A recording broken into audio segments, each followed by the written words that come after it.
What's going on, guys? Welcome back to a very special edition of Nerd Meltdown. My name is Jack, and joining me today, unfortunately, it's just my brother Jesse. Andrew couldn't make it, but we're picking it up. Jesse, Tiv, first off, how you doing? Doing great. How you doing? Doing fantastic. And today, part one of a big E3 roundup. Of course, right now, E3, the biggest gaming expo of the year, is currently going on. It's about halfway through at the time of recording, and I guess just right out the gate, oh my god, there have been a ton of amazing games shown this year. It's probably one of my favorite years of E3 in a long time. What are your initial thoughts, Jess? Pretty excited. I'm a little bit behind as far as I don't watch E3. I usually watch the aftermath of E3. I like to kind of gang up all the trailers and watch them. So I did that. You sent me a nice little list. So I'm pretty excited. Looks like there's going to be some cool stuff this year. Yeah, it looks like end of 2018 going into 2019 is going to be a very interesting year. I will say, probably my favorite part so far about all of this has been, it seems like, just kind of in general, games have really managed to nail music lately. I feel like all the trailers and all the games recently have had amazing, soundtracks to them, and that is definitely a continued trend that I'm very excited to see, just continue on to infinity, because I love the music in some of these games, to death. I think trailer music's super important.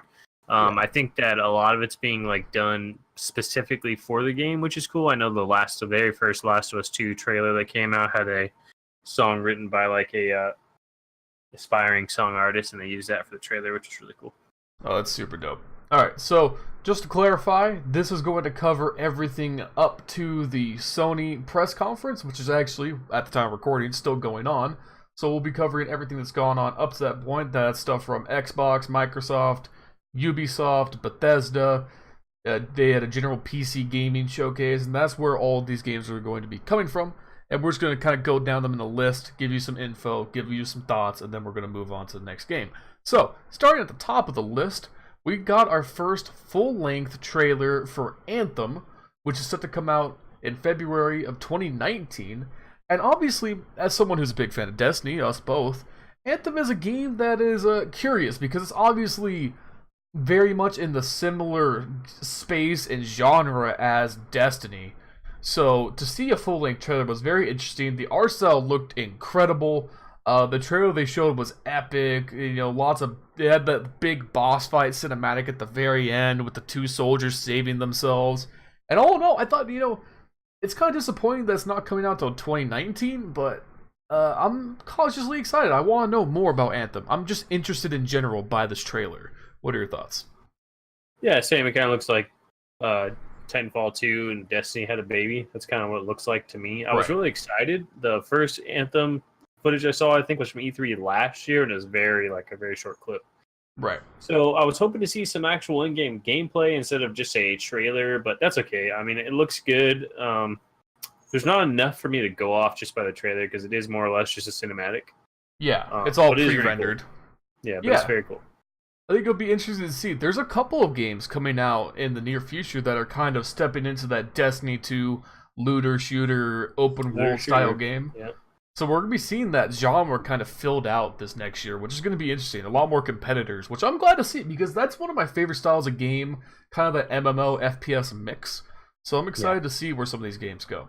Moving on. It is worth saying on Anthem that it was pushed. It was supposed to be released this year, and that's why they showed footage at E3 last year. So seeing the February 2019 release scares me a little bit because we did not see any in-game footage.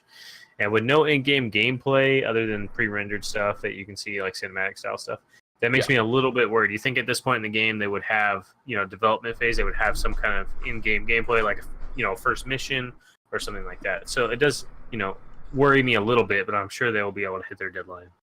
Yeah, I guess they'll be curious to see as far as launch stability and what we actually get out of the full game. So that's Anthem.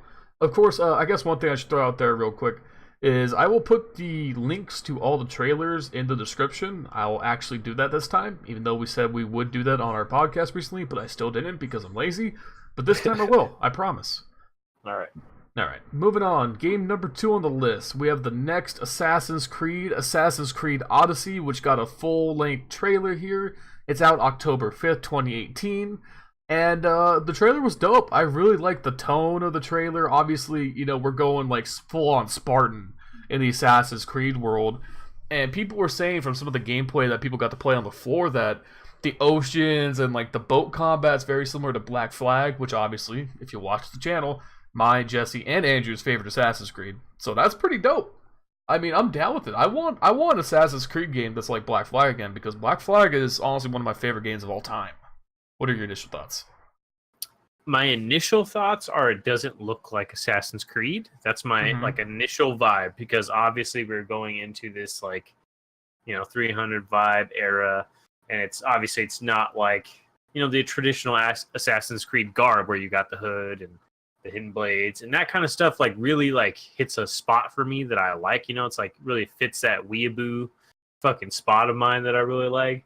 So to not have the same aesthetic, and from everything I've seen in this trailer and the teaser trailer where he kicks him off Lloyd's Leonidas style, it looks like they're going to stray away from that completely, which the series has been going on for a long time. Maybe change is good, but for me personally, just the aesthetic of it turns me off because it doesn't look like Assassin's Creed. I'm still going to play it, and I hope it's good. But one thing I think they showcased was there's a heavy amount of character customization, and I would be very surprised if there isn't an Assassin's garb loadout you can get. I'm sure there is, but it doesn't fit the rest of the game. Right, fair enough. One thing that I did notice in this trailer that kind of caught my attention, there's this little dialogue snippet where your character's holding this broken spear, and some guy's talking about how this is apparently the blade of Leonidas. So apparently one of the magical items we're going to wield is from Leonidas himself. And obviously the very last clip of the trailer is straight up 300. I don't care what anyone says. That is 300 Spartans against a giant ass army. And I want to see that. I want to see that. I'm down. Yeah, I mean, I guess for me it just doesn't feel like it. I'm sure once I get my hands on the game or I see some gameplay, a walkthrough or something, I will say, "Oh, I was completely wrong. This is Assassin's Creed. It looks great. It's a fun game, Yeah. So yeah, but that's Assassin's Creed. Vibe. Yeah, I think the overall vibe for me is pretty good. I think the skepticism for everything, though, is going to be pretty healthy, because keep in mind, it's E3. They're trying to make things look as good as possible, right? Absolutely. And we haven't gotten to see a whole lot of most of these games. But a lot of it, I'm cautiously optimistic overall. Can I say something real quick about E3? I love all the trailers that come out of E3, but man, get some in-game footage. Like The Division did it great. Great trailer and some great in-game footage. Same with Last of Us 2. Yep, great trailer, in-game footage inside the trailer. That's great. Okay, yeah, fair enough. I guess it just depends on how early these game studios are announcing their new titles, Right, I mean, if you're 2 years out, I understand. But if you're releasing early 2019 or even mid-2019, give me some gameplay. Alright, yep, fair enough. Assassin's Creed Odyssey, it's coming out October 5th, 2018, so not that far away. Next on the list... And they were playing it on the floor, right? Yes, they were playing. I believe there's actually some gameplay already up, from people who are able to catch that's great. Yeah. It just wasn't the reveal didn't have any gameplay, I don't think. That's okay.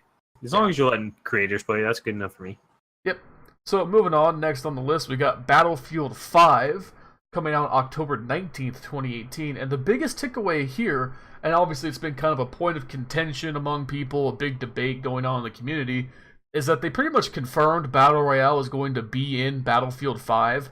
And overall, just talking about the trailer, I love the vibe of the trailer. Battlefield always does amazing trailers. And I gotta say, some of the snippets of pre-rendered gameplay in this trailer gave me some vibes that felt more like BF4 than Battlefield 1 did. It feels a bit more like that style of game, a little more fast-paced. And I think the biggest thing here is that DICE have already confirmed there's going to be no premium, no season pass, DLC is going to be free, and it's going to be a cosmetic-based system without loot boxes. And that's a big about phase for EA, because the meme of EA is that EA is the greediest company on earth. So to be fair, they did test this whole setup on Titanfall 2 last year. Or 2 years ago. Whenever Titanfall 2 released, I think it was 2 years ago now. Yep. There was no DLC. Everything was free. They did free updates, free game modes, free maps. There was no loot boxes, but there was plenty of cosmetics that you could just straight buy if you want. Right. And it was basically their test of, can a game like this survive? Is there a player base still? Are we still gonna be able to make money even though we don't have a season pass? And that worked great. Titanfall 2 still has great player base today, especially on console. Maybe not so much on PC. But it does have a thriving player base. and people love the cosmetics in the game, and the support is great because there's a new game mode every couple of months. There's a new little small like patch with a new map and like, oh, this is this event or whatever. So they tested this on Titanfall 2, and I'm glad to see that they thought it was a success in moving it to Battlefield. Yeah, I think that a lot of that also with Battlefront 2 and how big of a controversy that whole system was. I think it's not really that surprising for EA to stay as far away from loot boxes as much as possible, at least for like the near future. So I think this was in the works for a while though, because I really do think they were trying this on Titanfall, and it worked, phenomenally. So there's no reason not to bring it. Now, for my thoughts on the trailer, real quick, I have seen some gameplay from Jack Frags. The game looks good. It looks like it's a little overdone on the visual effects, especially on the snow maps. It can be almost impossible to see players that are right in front of your face because the snow like texture is just so ridiculous. It is pre-alpha though. That kind of stuff can be touched up. Well, and then also those rigs are probably all running ultra settings. Battlefield 4, to put it in perspective, when you cranked that game to ultra, had a lot of those annoying effects too. But if you played with like quote unquote competitive settings, it was a lot more bare bones. Yeah, I'm sure that stuff can be touched up. I'm just kind of giving it out there so everybody knows. And then also, I'm a little bummed that they didn't go for a modern setting. World War II is just, it's been done so many fucking times.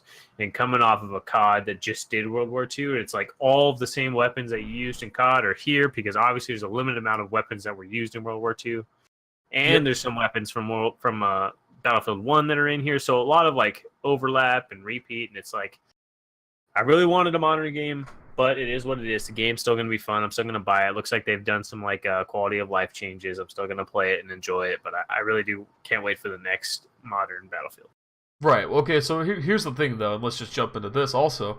Battlefield 5 is going to have Battle Royale, which I think surprises no one, but a lot of people are like, this whole fucking trend would die, to be honest. Well, okay, so here's my thing, right? Because it's just another game mode, it's not like this is where I think Battle Royale should be.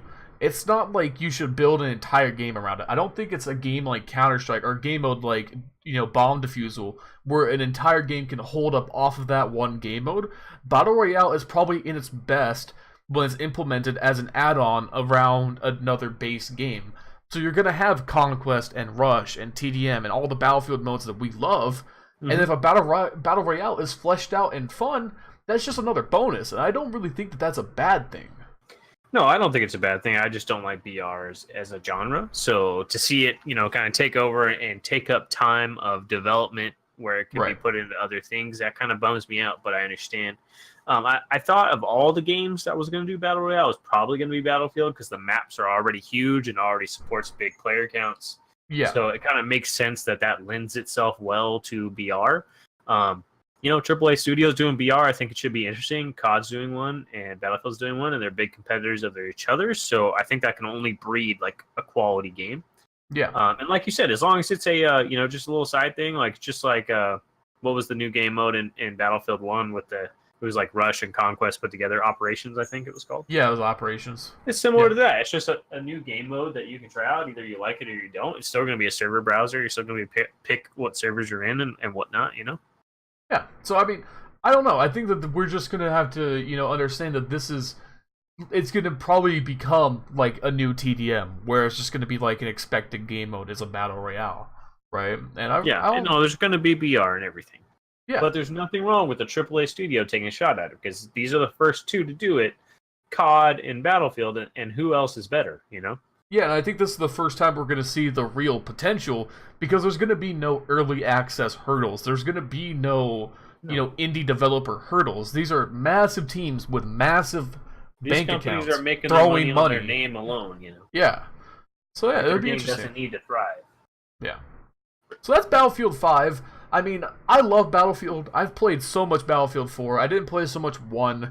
And my biggest concern is that always Battlefield struggles with optimization and stability at launch. It's been a problem since Battlefield 3. So I really hope that their focus is achieving a stable, structured game at launch. That's what I want out of Battlefield more than anything. I think that's what most people want. And that's what I hope that they deliver. So, moving on. This one, I know me and Jesse are both extremely excited about. We have the first official gameplay trailers for The Division 2 coming out March 15th, 2019. And frankly, first off, if you're on the fence about the Division because you thought that Division 1 was still like kind of hot garbage like it was at launch, I highly recommend you pick it up and try it. The Division right now is incredible.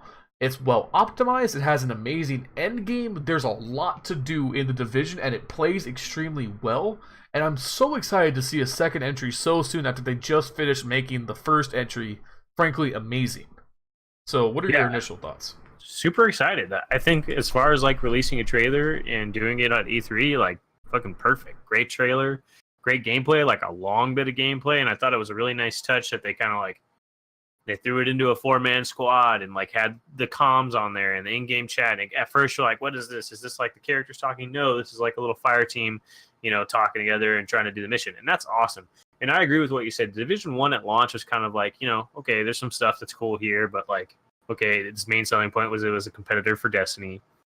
But now, where the game is now, I mean, the game's like $15 right now, and that's a quality game that you're getting right now. There's so much shit to do, and it is very fun. And the story, the premise of the story alone is enough for me to play that game. Yeah. But the gameplay is great, cover-to-cover shooter, looter shooter, just chasing loot and doing the missions was enough for me. And all of the extra stuff, the Dark Zone and all of that, it's all coming back, and I'm really excited. Yeah, I mean, straight up, for $15 right now, there's at least 100 hours in the Division before you even start to run out of stuff to do. And that's easily. Not to mention, like, the free updates that are still coming. You could do 90% of that solo. You don't even need a team. Yeah.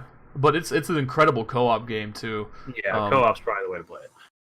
I have to agree with you, though. The story of the Division is probably what I'm most excited about. I mean, without spoiling anything, the final ending side missions for the Division that kind of tie up the main plot left a very open-ended, interesting storyline to follow with a really interesting main character bad guy that we never even really got to engage with. And I really hope that that person is the focus of the Division 2, because his storyline like legitimately drew me in, because we had to follow it 3 steps behind, but maybe we can actually catch him in the Division 2, and that's what I hope they do. So the story for the Division is almost like why I want to play it. Same. I'm gonna enjoy it no matter what, but I'm hoping that they've kind of learned that PvP can be successful, and I hope they bring it to the Division 2, because it's in Division 1 right now. I hope that they bring it at launch to the Division 2. I hope they just go for more standard, like, I mean, Gears of War has done fantastic cover-to-cover PvP for years. I hope they go for reason we can't just go for a standard TDM or capture the flag or domination-style game modes. There's nothing wrong with that. Yeah, I thought the only problem with Division PvP was that it was a little bit too, ambitious and kind of fell flat in areas, but I want them to kind of deliver a solid PvP experience out of Division 2.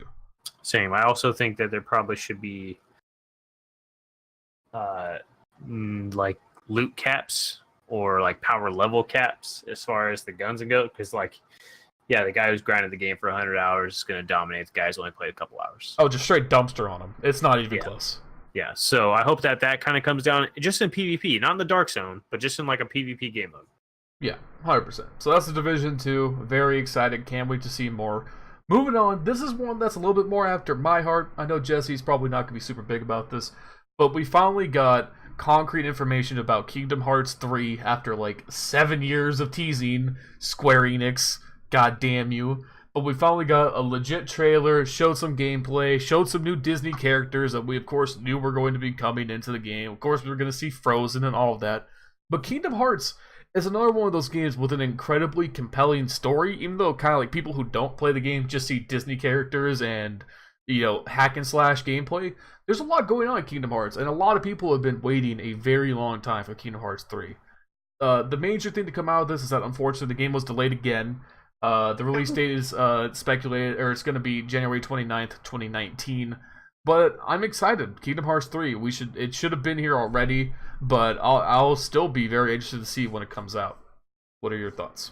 No, literally nothing about Kingdom Hearts 1 or 2. When I watched the trailer, I felt very confused because it does seem like it's a weird niche game where it like brings all this Disney stuff involved, and I was like, what is going on here? Like, is this just like a marketing campaign? But I guess they're a part of the game. So I'm a little confused, but I'm sure I'll watch some gameplay and see if it's any good. I would highly recommend that if you've never watched Kingdom Hearts, watch some playthroughs. The game is very interesting. It's not what it seems on the surface, and it has a very dedicated, involved community, and I'm sure that all of them are freaking out right now that we finally got a trailer. So moving right along, talked about this also on a previous podcast episode, we finally got an extended gameplay trailer for Rage 2. Rage 2 is also set to come out in spring 2019. And again, it's another game. It's a looter shooter, first person, kind of MMO, kind of going after that Destiny genre again. But the style, the Mad Max post-apocalyptic feel of this game is crazy. This game is like wild as hell, and the trailer reflects that. And I mean, I'm curious. I know the first Rage was kind of like a tech demo almost. It didn't really follow through on a whole lot of things and kind of flopped. But it looks like they're really trying to flesh things out for Rage 2, and it's very interesting if nothing else. Yeah, I mean, I'm pretty excited for this, actually. It was not on my radar at all. And now, with the gameplay I saw today, I'm actually even more excited. It also gives me a little bit of like a Borderlands feel. Yes, Borderlands. But I was watching the gameplay in the trailer, and there's like some really cool movement involved. Like there's some like advanced warfare style dashes and some slides and stuff. And that kind of stuff really makes me want to play a game. So I'm hoping that there's a PvP aspect to the game. And if there is, I'll definitely be there. And I hope that there's a beta.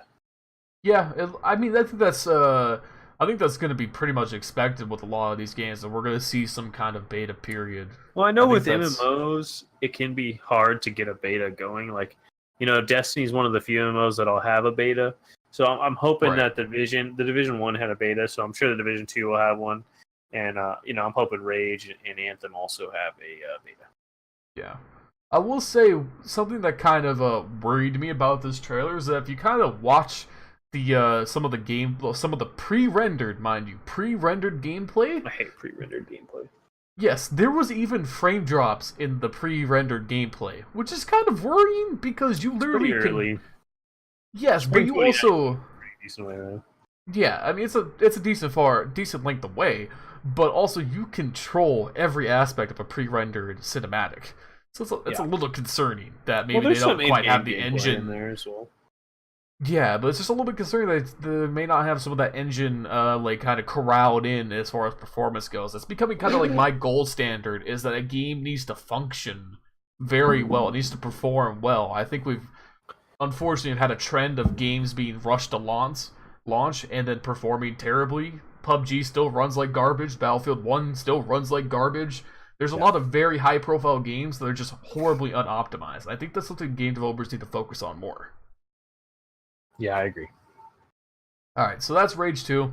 Moving on, we're getting another installment in the Wolfenstein series sometime in 2019. No firm release date yet, but it's called Wolfenstein Young Blood. So, obviously, Uncle Drew's going to be in there. He's going to break Nazi ankles and then slam dunk on somebody. That's clearly what's going on in this game, and if you think you're wrong, I'm wrong, you're wrong. 100% what's going on. Can confirm. 100%. But no, seriously, it looks like we're moving away from BJ Blazkowicz, who's been our main character thus far in the Wolfenstein reboots, and we're moving on to his daughters? I believe that's what we're moving on to the next generation. And it looks like this game is being built from the ground up as a co-op experience, which I am down with. I want more interesting co-op games, because it's kind of an underappreciated genre that stuff like Borderlands has done well for years. And a lot of games on this list actually are featuring very fleshed out co-op experiences. So, the trailer looked great. Obviously, everyone loves to kill Nazis. It's a great pastime. So, Wolfenstein has always delivered on all of their new releases. And I'm curious to see more of Youngblood in the future. Yeah, I mean, don't have a stake in this fire either. Looking forward to see gameplay, and we'll go from there. Yeah. Wolfenstein would be a great game to see PvP, by the way. I just want to throw that out there. It's kind of got like that Doom-style gunplay. I'd be interested to see a Wolfenstein PvP. Just throwing it out there. That'd be pretty dope. Yeah. So, moving on. For me, this is probably the biggest thing to come out of E3 so far, is we got a lot, and I mean a lot of both gameplay and story details for Fallout 76, which is coming out in November of 2018. It's coming right up. And the biggest thing here is that Fallout 76 will not only be multiplayer, it's pretty much going to be a survival multiplayer experience. It's going to be straight up Rust or DayZ or whatever example you want to put in there, where you're going to be able to go in with your friends, from nothing, loot, base up, start raiding other bases, taking secure points across the map. And it's going to be this interactive multiplayer experience alongside the story. And I am so excited.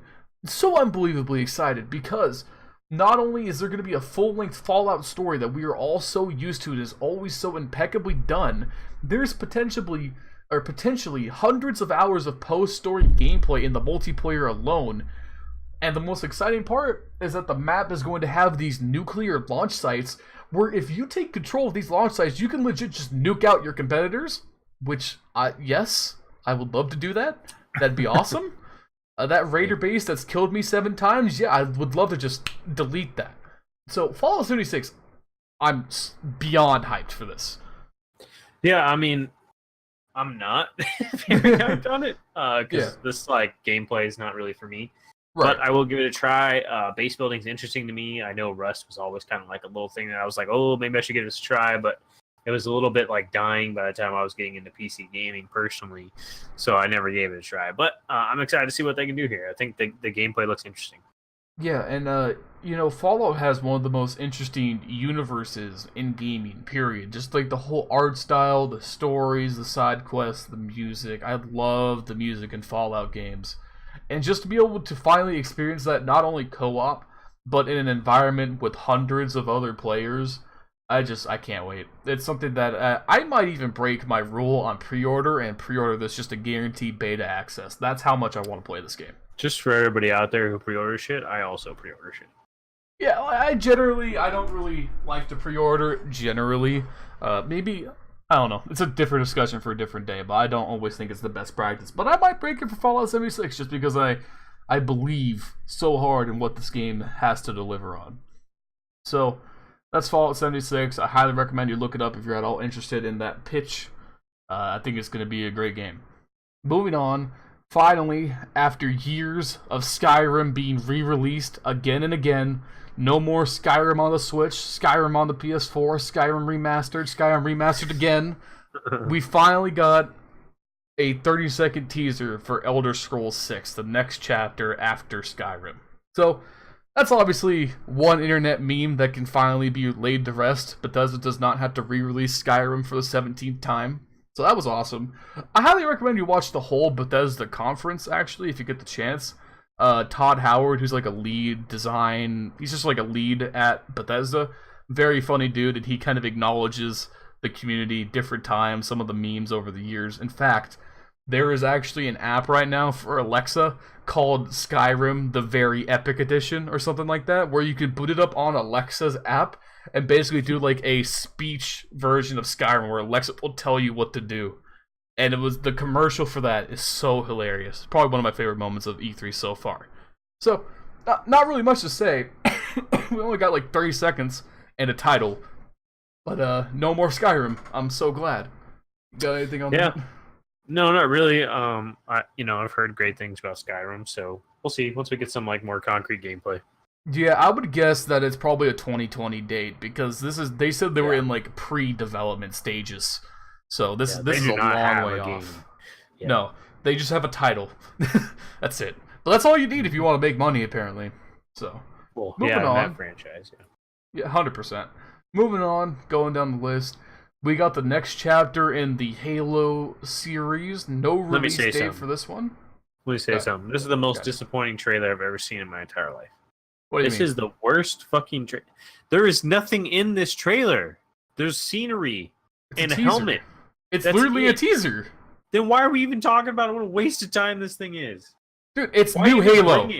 Why even bring it to E3? Holy shit. Because Halo, Master Chief. Let me have my moment. Everybody was so excited about Halo 6, myself included, and you bring me this trash-ass 30-second trailer that has literally no gameplay in it. Not even a little bit of gameplay. And Halo is known for its first-person gameplay. At least show me something. Show me a fucking mission. Do something. And no release date. Holy shit, man. At least tell me it's coming out in 2019. Do something. No one knows. No one knows. But apparently, they talked about this a little bit. Supposedly, 2 things that I think are going to be pretty interesting to follow with this. One, Halo Infinite is coming to PC. So, this is the first time Halo, a main franchise Halo game, has been back to PC in 10 years. So that's a big deal in of itself. Obviously, with we saw with the what was it called? The El Dorado Halo mod, the free-to-play Halo. We covered Halo Online, which I covered just recently on the channel. Yeah. Halo Online's great. People want Halo on PC.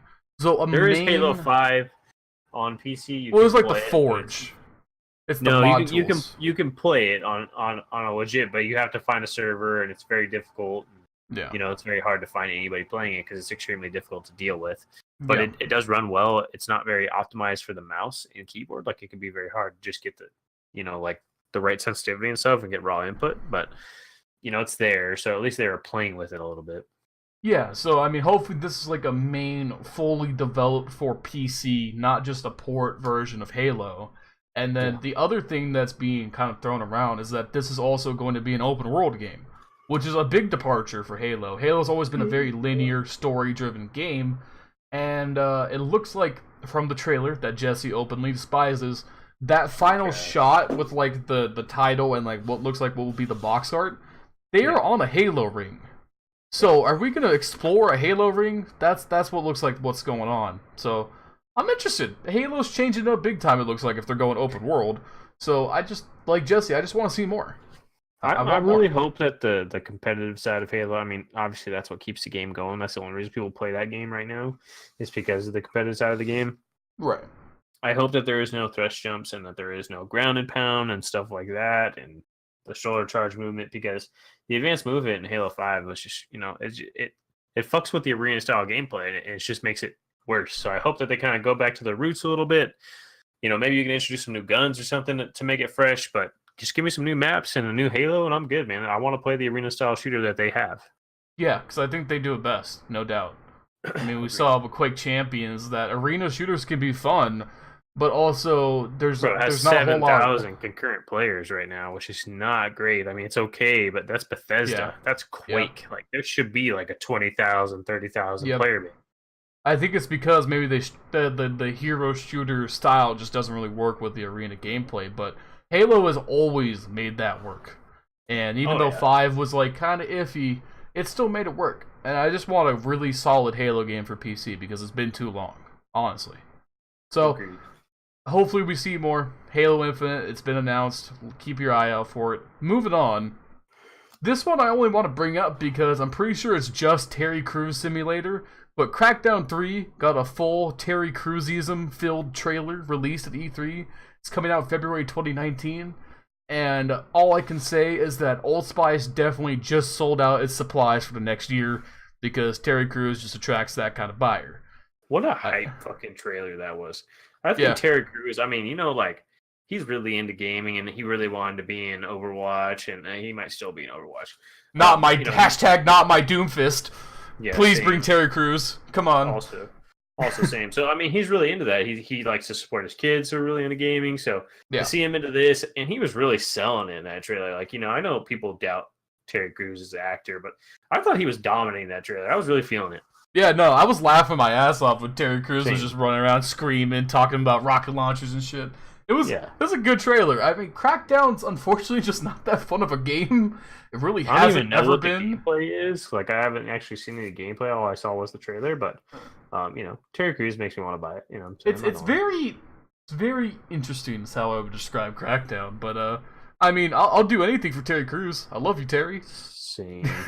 So I need to see you in more movies, brother. Yeah, dude. Honestly, Brooklyn Nine-Nine is a show I need to watch. That's all I know, because Terry Crews is in it. Alright, so February 2019 for Crackdown 3. Moving on, we have From Software moving on to a game that's not Dark Souls or Bloodborne. It's a completely new departure for them. It's called Sekiro Shadows Die Twice. And I'm going to affectionately call it Weeb Souls, because we're going straight up Japan in this bitch. Okay? And I'm so excited. That trailer was awesome. It literally looks like Dark Souls with katanas. And I'm down with that. I'm super down with that. You know what it's like? I'll tell you what it's like. You know how it's like Batman's great?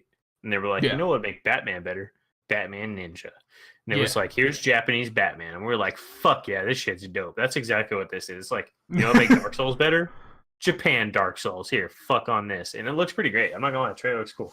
It looks dope. I mean, the fact that like our character apparently has some kind of like robot arm thing going on, and obviously and it looks can't like it's die. in like a non-modern setting. It looks like it's in that Last Samurai era maybe. So it's kind of cool to see like a mechanical arm. I mean, I don't really know what era it is, but it does. It's some kind of weird mismatch of timelines, but they even show some of the bosses and some of like the takedowns, and it looks like they're even expanding a little bit. There's a clip of the trailer where you use like a grappling hook to like propel yourself to like a pagoda rooftop.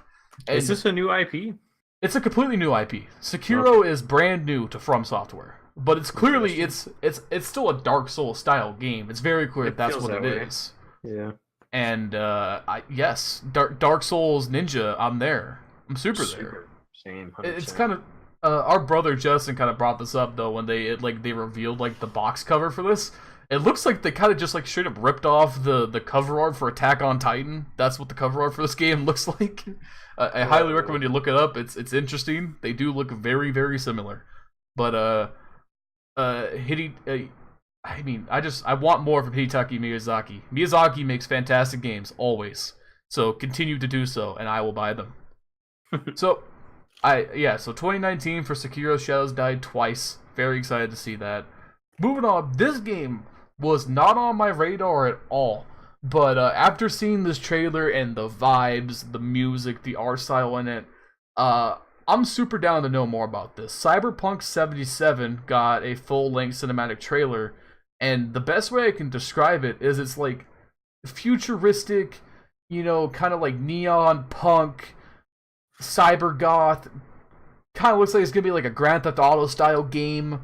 I don't really know what to make of it, but it just was cool. It just looked dope, and that's the biggest takeaway for me. Was it looked awesome.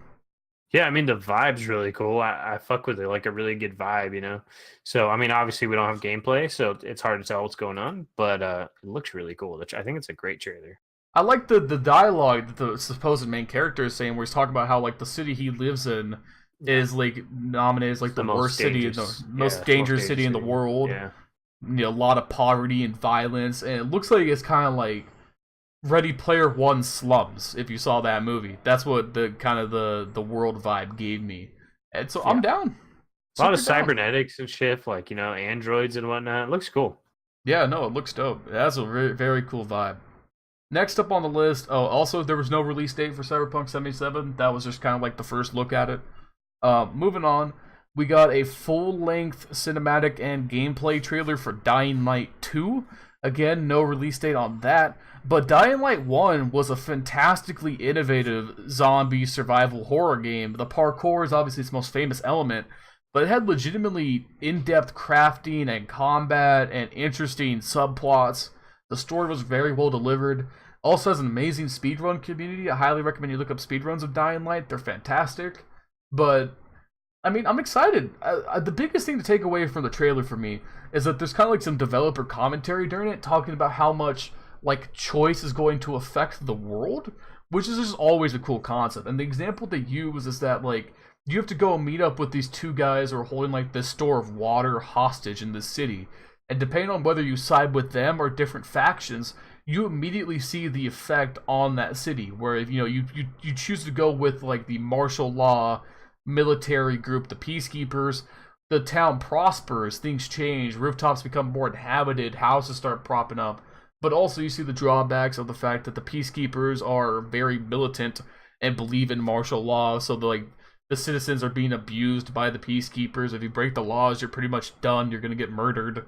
And then you also see the opposite side, where you choose to side with the bandits who are holding the water hostage. And you see that like trade becomes more favorable in the city, but also bandits and less favorable characters show up, and they're raiding places, and crime is a lot more rampant in the city. I like that concept where you're making choice really matter, and I think Dying Light in general just has a great sandbox, so I'm really excited for this. Yeah, I mean, this is actually really fucking cool. I didn't play Dying Light 1, but this is like if Assassin's Creed free running was on steroids and in first person. That's what this is. It's like Mirror's Edge, and it's like Mirror's Edge was a zombie game. I bet you speedrunning is fucking amazing in this game, because the parkour looks really cool. I want to say it was AGDQ 2018. They had a co-op Dying Light speedrun. I'll try and find the link and put it there for you guys. but a fantastic speed run. The game's intense, the movement's intense, and it was a very enjoyable speed game to watch. So I want to know more about Dying Light 2. Dying Light 1's fantastic, and the fact that we're getting a sequel is just dope. So moving on, this one I think is probably the most, like, I did not see this coming out of all of this. So we talked about Timefall 2 earlier. Well, the developers behind that game, Respawn Entertainment, who are ex-Call of Duty devs who made some of the best games in the series, are apparently in production. Yep, they made Modern Warfare. Apparently they're in pre-production on a Star Wars game called Jedi Fallen Order. And we haven't seen anything about the game. All we got was a teaser from one of the lead guys at Respawn. But if we get first-person Jedi action where I can cut a Red Guard in half with a lightsaber, I'm there. Yeah, I'm totally there. I love Respawn. Titanfall's great. So, I mean, if it's going to be like a first-person, like, better version of Battlefront, I'm down. Super down. Super down. I mean, if nothing else, we know from Titanfall 2 that these devs are very capable of delivering an absolutely compelling and fantastic story experience. And then you give them the canon of Star Wars to work with. Apparently they're operating within the canon of Episode 3, like between Episode 3 and 4, where like the Jedis are being hunted down. Yeah, kind of like in between. It'd be after Clone Wars, but so this would be when Darth Vader was like coming up. Yeah, kind of around that time. We never see this time frame. The only thing we've ever seen is Rogue One, and it's like right before New Hope. So this should be really cool to see like Darth Vader coming up and like being like just a super mean dude, like, you know, creating that fear in the galaxy. That'd be pretty cool. Dude, I want that scene from the comics where Darth Vader kills his master to become a Sith Lord. I mean, I want that. That scene from the comics is intense as hell. I don't know if you've seen like the video breakdown. I think it was you who showed me that. But that's dope. These guys can make fantastic games, and the fact that they're doing Star Wars is dope because frankly EA's dropped the ball with Star Wars. So I want to see a new Star Wars game that's just off the chain. So we don't know anything about this. We're probably not going to see anything till next year. But it is cool to note that there is going to be an awesome non-EA Star Wars game coming out sometime in the next few years. So, last game on the list, keep in mind we're only halfway through the E3 coverage, and this is only the games that I thought were important enough to talk about. I had to throw this game in there because I'm kind of a sucker for indie games, and just something about the vibe, the music, the art style in this trailer just kind of captured me.